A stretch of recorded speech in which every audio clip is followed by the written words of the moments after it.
Please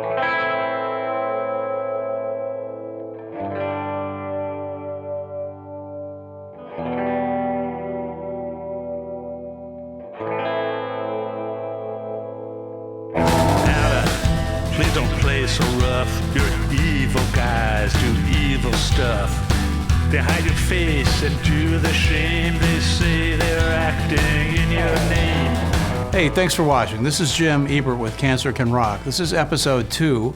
Cancer Can Rock is a foundation that I started a few years ago, and we help people with cancer or fighting cancer or recovering from cancer come into a recording studio and put their song and music down in permanent form for themselves and their family. Today we have Thierry Sagnier coming in. He'll be doing one of his songs for us. He's been battling cancer now for 3 years. We're very happy to have him in. It's a pleasure, and we're gonna have a blast today making this song. So we're doing a song today for you. Right. And it's got a little sarcastic twist to just it. a tiny bit. Tiny bit. Yeah, okay, that's all right. And you're a survivor right now, or you're battling right now? Well, survivor's a strange term. And battling is a strange term. I'm living with it. Okay. Is really what it comes down to. There's not, and that's because there's not much of a choice. You get this. It's not a whole lot of fun. I've been dealing with it for a little more than 3 years now. Had a whole lot of surgeries, and in the end, you do what you need to do to get through it, and that's what's happening. What exactly do you have? And how many I have bladder surgeries? cancer. You have bladder cancer, and how many surgeries have you had? 8. Wow. Yeah. So, I'm a 14-year survivor now, and I think that you and I briefly talked about. For me, it was when I got into having cancer, and I was told I had a year to live, and then I kept living. Everything felt for me very temporary. I didn't feel like anything could really land, or what am I supposed to be doing? Because am I supposed to be living like I'm dying? Because that's not a realistic view of life. Right. I think there's been a movie made of someone who was supposed to die of cancer and spent all their money. Yeah, exactly. Yeah, and lived. But when you started, did you go when you first got diagnosed? Did you end up? What were the treatments that you had to go through? First of all, I got tell you a funny story, which is I walked home from the hospital, and I stopped at every single place where I could eat something, and I ate, and I have no idea why that is. But I stopped at Starbucks, I stopped at 2 pizza places, I stopped at the taco place, so that by the time I got home, I was sick. But it also allowed me not to think about what I just heard. Right. I was shocked. Right. The whole idea with this for me is that this happens to something else, to somebody else. Understood. But one of the one of the strange things is, my family has been riddled with cancer. My dad had it.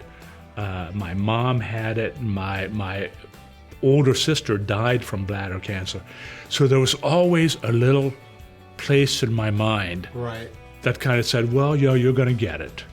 And so when it finally happened, it wasn't that much of a surprise.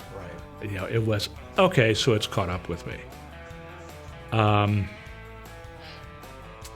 Well, how did you keep optimistic about it? Because I have my own story, but I want to hear yours. That A, I'm alive. Right. B, I'm ambulatory. Okay. The operations they're middling serious, but it's not like you have to be hospitalized for weeks each time. The fact is that if I keep on top of this, the likelihood of survival is pretty good. Okay. It's pretty good. But one of the things that happened, and it took a while, was this complete negation of the fear of death. Yeah. That just went away. Right. It just went away. And I keep thinking, I want to die the way I want to. I hope I don't get hit by a bus, but if that happens, it happens. And if this is going to kill me, I want to know that it's going to. I want some advance warning, and then I want to be able to, maybe for all I know, go to Europe or go to Oregon or someplace like that and be the master of my own fate. Right. Let's talk about your musical background. Ha. Changing gears. Let's talk about your musical All background. right. Well, you know, I come from a family that was really, really musical. I'm French, born, raised in Paris. My grandfather wrote operas. My uncle was a really famous pianist. My mom played all sorts of instruments. My sister is still in Paris, and she teaches at the conservatory. And I kind of became the black sheep, you know.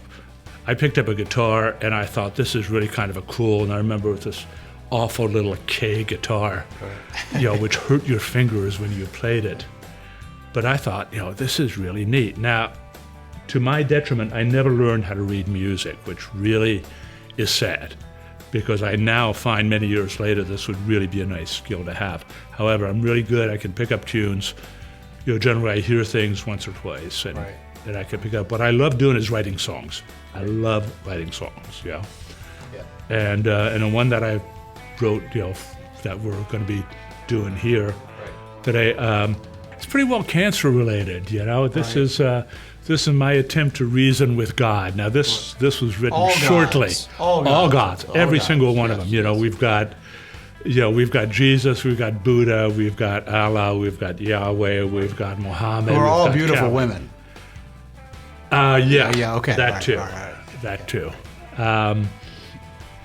No, I love writing songs. I love playing music. I'm a writer by trade. That's what I do for a living. But I think that if I'd had the choice, you know, between writing and music much earlier on, I'm not sure what I would have picked. Right. You know? I'm fascinated by music. It's so much fun.